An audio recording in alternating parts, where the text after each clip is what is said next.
Alright, we're going to apply the unit circle to be able to give all 6 trig functions of 7 pi over 4. So step 1 is we need to know where 7 pi over 4 is. So I personally know how big 1 pi over 4 is. It's 45 degrees. So if this is 0 radians, if I added that, here's where 1 pi over 4 is. Here's where 2 pi over 4 is. 3 pi over 4. I just keep adding that. 4 pi over 4, 5 pi over 4, 6 pi over 4, 7 pi over 4, and if I did it one more time, 8 pi over 4, which reduces to 2 pi, and that confirms, of course we know all the way around now is 2 pi. So that's step 1, is you've got to locate that point. Step 2 is you have to have that point memorized. It's in the middle of the quadrant, so the x value and the y value are the same. Square root of 2 over 2 and square root of 2 over 2, except of course you have to be careful about the signs. If you're going right, the x value should be positive. If you're going down, the y value should be negative. And the whole purpose of memorizing those is that gives us our cosine and our sine. Square root of 2 over 2, negative square root of 2 over 2.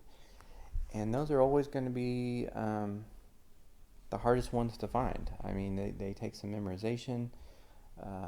There's some tools we can use, of course, to make it a little bit easier and to help us out.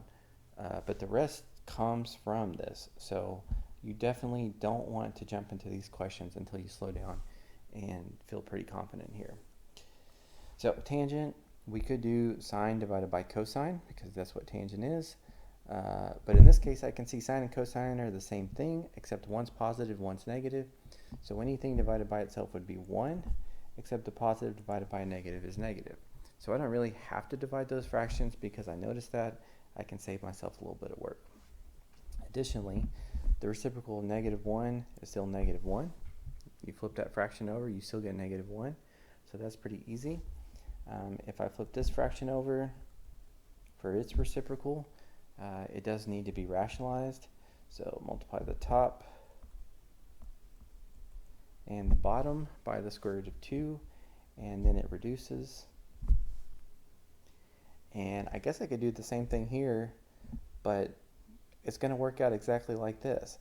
So if I'm thinking about what I'm doing, the only difference is that it's negative. So rationalize it if you want to, but it's going to work out exactly like this, except it's going to end up being negative. So looks like sine and cosine you get from the unit circle. Tangent you can get from the quotient identity, sine divided by cosine, and then these three are the reciprocals. So reciprocal of tangent gives you cotangent, reciprocal of cosine gives you secant, and reciprocal of sine gives you cosecant, all 6.